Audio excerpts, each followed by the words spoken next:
soulagement pour Jean-Luc Reichmann. L'animateur des 12 coups de midi n'en pouvait plus de traîner cette affaire qui salissait l'image de son célèbre jeu.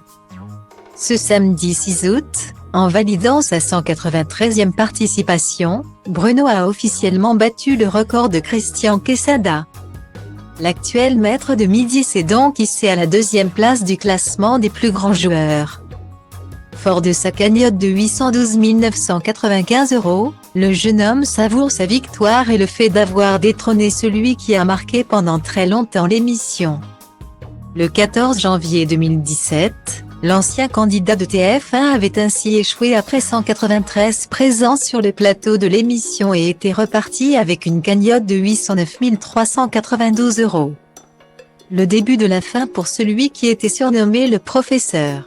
Si ce dernier était invité sur de nombreux plateaux télé pour parler de ses exploits sur la première chaîne et avait même sorti son autobiographie, dont une adaptation était prévue à la télé, il a rapidement sombré.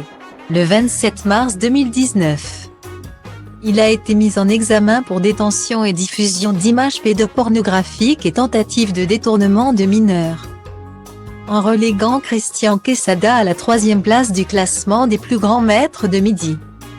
Bruno enlève donc une belle épine du pied à Jean-Luc Reichmann. Depuis cette sombre affaire, l'animateur de 60 ans a toujours tout fait pour ne jamais plus prononcer son nom, ni même évoquer celui qu'il avait tant compté dans son émission.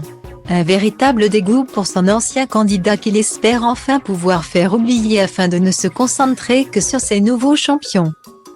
Et le mari Nathalie Lecoultre ne tient déjà plus en place.